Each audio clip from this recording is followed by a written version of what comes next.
Guys, welcome to the beautiful Pebble Beach and welcome to the annual Concours d'Elegance. We're here with BMW of North America and also with BMW Classic USA. Tom Plucinsky, the head of everything here when it comes to the classic cars, and of course a lot more things in the past.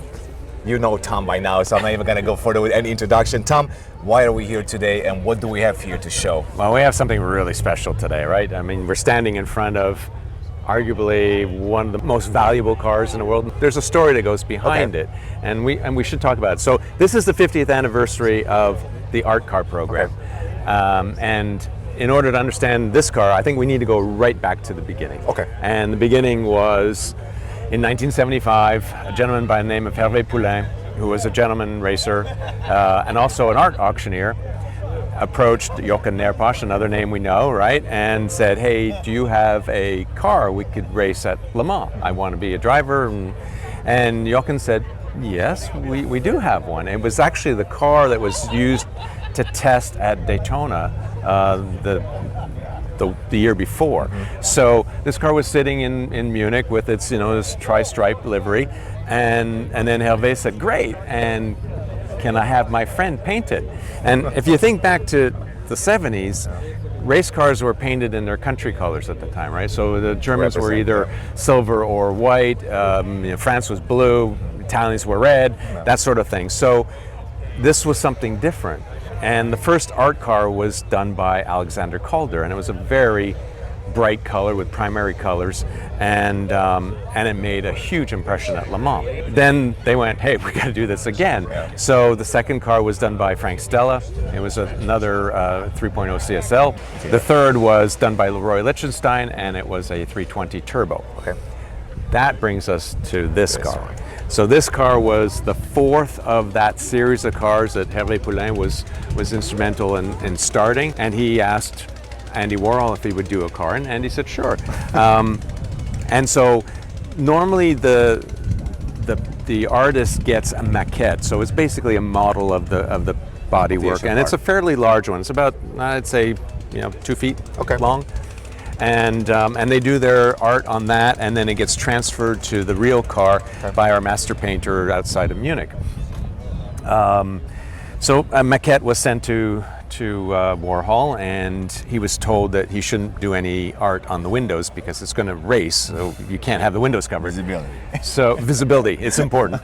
And so he did his art on it, and he did the windows. So they sent him another maquette, and he did that one too. His early maquettes were a 320 turbo because they weren't sure if the M1 was going to be ready yet.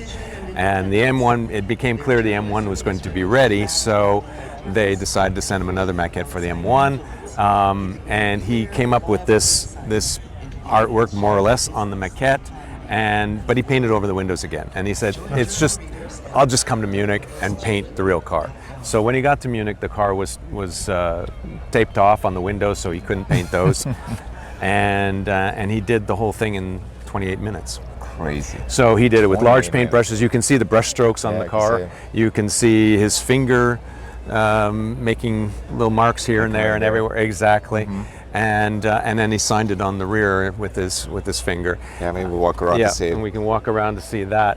In all, he put about 13 pounds of paint on the car, which is a lot for a race car. That's something in modern days we wouldn't do. So I was going to ask you that. So how many BMW Art Cars were actually painted on versus having the livery that we're going to see? There have been different applications. So some have been paint, there's been gold leaf and silver leaf put on the cars, on one car. It depends on the car itself. This was the first that the artist actually did it on the car itself. But today, I mean, just to kind of tie into this, from what I know, the FIA regulations don't allow you basically to. Right, and I think we should have a look at the Julie Mehretu car. So we started with Art Car number 4, and now this is the most recent Art Car number 20, done by Julie Mehretu, who's an American artist, and she was doing a BMW M Hybrid V8, and so in modern times now you can't paint the car. You can touch this one. It's a wrap, and the last couple of art cars have been mostly wraps. This one was raced at Le Mans last year. in the top class, in the prototype class, a hypercar class they call it over there. We brought Julie to the Rolex 24 at Daytona the year before, so she could understand what her art was going to go through, and it really did give her a new look at what was happening. About what yeah, racing exactly. is. Because probably as an artist, coming from a different world, you have no idea what racing is, right? I mean, so her experience at Daytona was eye-opening. In the end, her art ended up being. She's well known for one major artwork called Everywhere, and it was hanging on the wall in her studio, and she had the maquette in front of it, and her idea was, what if the car drove through that painting, and how it would transform the car, and this is how we ended up with it. Her art is kind of alienated faces, some graffiti and some pixelated parts. It's like a lot of this artwork wants to emphasize speed, right? Because when you see this car like on the track, you want to emphasize speed, right? And I think what I've learned also from this, and most of these cars, when you see them like on the track, you see that speed through the paint, basically. Correct. And they try to replicate that quite a bit, and I've seen it in Le Mans, and it looked fantastic, exactly. Daytime and nighttime as well. That's right. Yeah. So we're really proud to have done this for 50 years, starting with very the M1. Yep. Interesting how some of these projects are brought to life, because you're thinking that there's like a huge department behind it in the 70s that were thinking about this. It was two guys. Really. It was two guys. Now, just at the very beginning, it was just two guys, and then after the fourth car, then it became more institutionalized, and the artist is picked by a jury of curators from art museums around the world, and they're looking for people that are coming up or reaching the peak of their career. They're not paid to do it, so it's really an honor at this point to be able to be asked to do an art car, and they're not all race cars. So the two we have here are both race cars, but there have been street cars that have been done, but it's nice to go back to the roots and build a race car, put some art on it, and go to Le Mans. I know you've been in that car and you've kind of raced in that car a bit around the track. Not that car. Not that one. Just to be M1. very clear. I don't think anybody will let us even touch it, let alone race it. No one is allowed to touch it. What's special about the M1? Because I know it's one of your favorite cars. Yeah, the M1 is a really special car. It is wonderful that the Warhol art is on the M1. An M1 Group 4, modified somewhat to race in endurance racing, so I had to do a 24-hour race. The M1 sounds fantastic. Yeah. You've got that 3.5 liter 6-cylinder behind your head, developing about 470 horsepower. Which is crazy for those It's times, a wonderful, right? wonderful car. Yeah. It looks amazing. It does look amazing, honestly. I mean, even without the art on it. I mean, the first time that I see this one, the art car here, I've seen it in the museum, but honestly, once you see it here, it just kind of fits. Right, exactly. Basically. Now, if you were to pick a favorite BMW Art Car, which one would it be? I know it's not an easy one. I'm a big fan of the Calder. I think it looks really good. The Warhol is one of my favorites, and I think the Jeff Koons one is a really good. M3 yeah, I think it's a really well done one. It does show the speed. It is the first wrapped car. So that's interesting. So because I know you're involved with that car quite a bit. I remember those times. I mean, you've been around the tour of that. Yeah. Any interesting stories about that car as far as racing? Well, Jeff Koons was brought to Sebring to, ironically, given a ride in the M1 that we have in our collection, and that was what gave him his inspiration. Really? And he also saw the E92's race at Sebring. So I think his experience at Sebring and getting a ride in an M1 really gave him the inspiration for his car. And I think he wanted the same number on the side. He wanted the 76 really? number. Okay. Yeah. So I'm not sure if he got it or not. I don't remember that detail.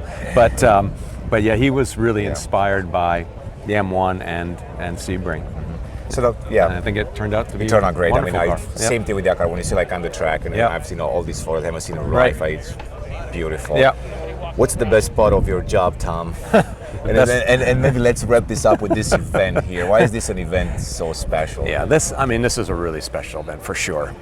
We're here with the ocean behind us, Monterey Bay, and this beautiful setting with roughly 160 of the most beautiful cars in the world, right? And a lot of great people that want to tell you about their wonderful cars. I look forward to this every year. I mean, if you haven't done it, you have to do this. It's really a bucket list place. I've been fortunate, and you and I have been fortunate enough to come here many times, and it never gets old. Never gets old. I always want to come back.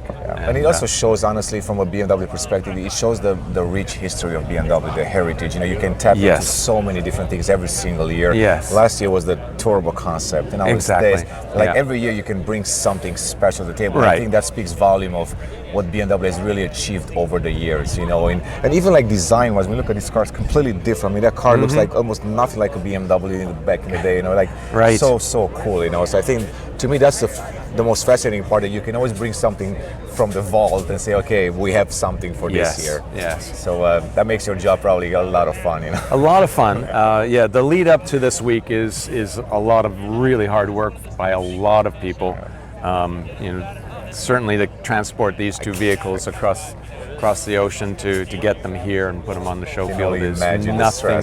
It is really difficult. Yeah. So the lead up to this is very stressful, but once we get here and you start going through each day, which every day is different and exciting, and it culminates with this, so you can't beat it. Amazing. Well, Tom, thank you so much once again for the overview. You're welcome. Congrats on the display here, and we'll see you guys in the next one.